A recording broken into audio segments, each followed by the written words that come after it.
Pemirsa, kabar Banjarmasin kembali menjumpai PN hari ini. Kali ini lawan Ulun, Faya Putri.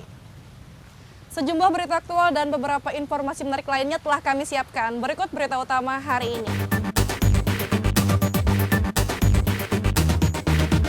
Satu dari 3 orang pelaku penyerangan menggunakan senjata tajam di kawasan Jalan Pekapuran Raya, Banjarmasin Timur, Kamis sore kemarin ditangkap polisi. Saat melakukan penyerangan, pelaku diduga di bawah pengaruh minuman beralkohol atau mabuk.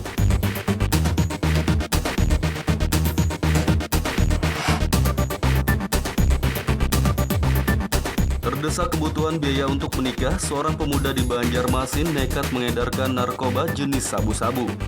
Ia pun akhirnya terpaksa menikah di tahanan.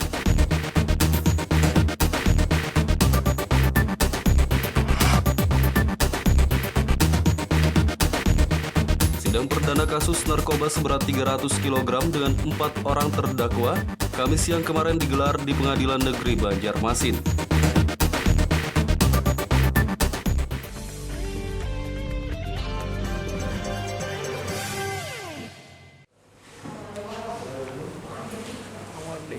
Satu dari 3 orang pelaku penyerangan menggunakan senjata tajam di kawasan Jalan Pekapuran Raya, Banjarmasin Timur, Kamis sore kemarin ditangkap polisi.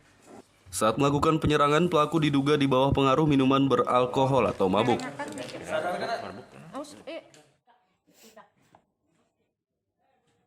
Pada video amatir ini tampak 3 orang membawa senjata tajam hendak melakukan penyerangan terhadap seorang warga di kawasan Jalan Pekapuran Raya, Gang Swadaya, Banjarmasin Timur pada Kamis siang sekitar pukul 12 WITA. Setelah mendapat laporan dari warga, polisi pun langsung menangkap salah satu pelaku penyerangan bersajam tersebut. Sementara 2 pelaku lainnya masih dalam pengejaran, namun semua senjata tajam yang digunakan para pelaku seperti tombak, belati, dan mandau telah berhasil disita polisi. Kasat Reskrim Polresta Banjarmasin, AKP Alfian Tri Permadi mengatakan, para pelaku diduga di bawah pengaruh minuman beralkohol atau mabuk saat melakukan penyerangan. Di video itu kita lihat bahwa ada 3 pelaku dengan menggunakan 1 tombak, 1 parang, dan 1 belati. Jadi ini di video tersebut 3 orang tersebut hendak menyerang salah satu warga di Pekapuran Raya tersebut, Gang Swadaya tersebut. Nah, untuk motif masih kita dalami karena kita cek masih dalam tahap pemeriksaan oleh penyidik. Untuk pelaku 2 lainnya?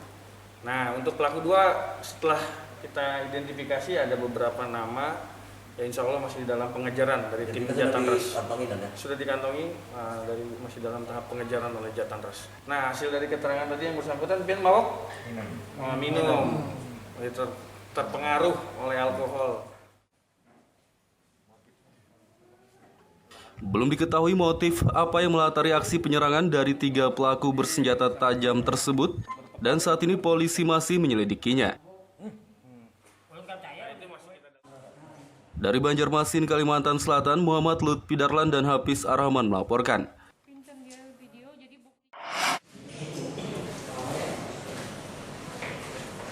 Sidang perdana kasus narkoba seberat 300 kg dengan 4 orang terdakwa, Kamis siang kemarin digelar di Pengadilan Negeri Banjarmasin.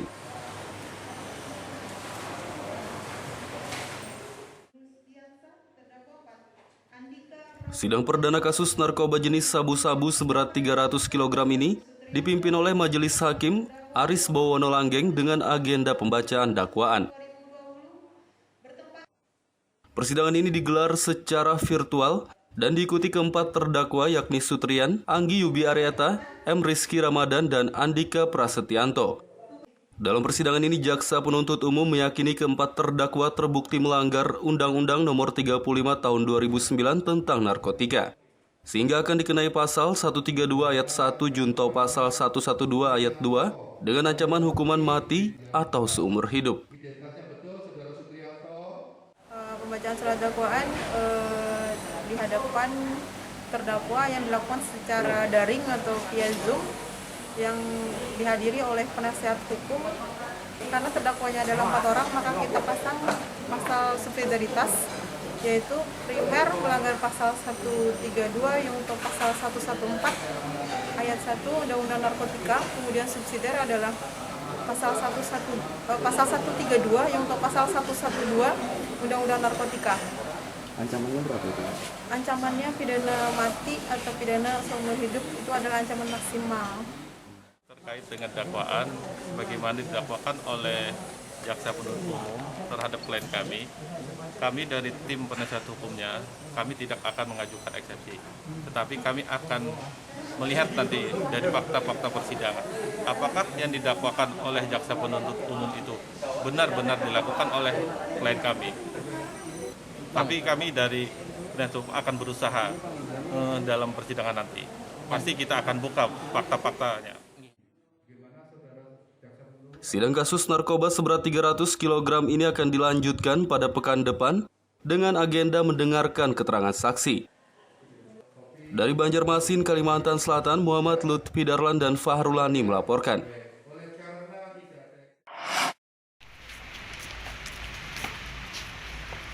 Dampak pandemi COVID-19 pendapatan asli daerah PAD Banjarmasin sektor hiburan anjlok di tahun 2020 ini.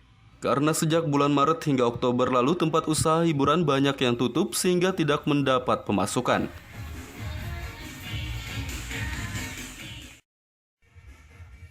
Kepala Badan Keuangan Daerah Banjarmasin Subhanur Yaumil mengatakan, target PAD hiburan di tahun 2020 sebesar 9 miliar rupiah. Namun sampai pertengahan November lalu hanya terrealisasi 64,76% atau 5,8 miliar rupiah.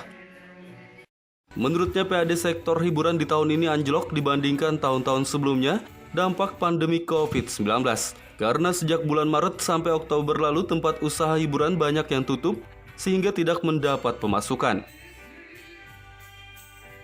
Dari target 9 miliar sudah tercapai 64,76%. Ini pertengahan November kemarin lah, sampai hari ini masih bergerak terus ya. Nah, mudah-mudahan sampai Desember nanti bisa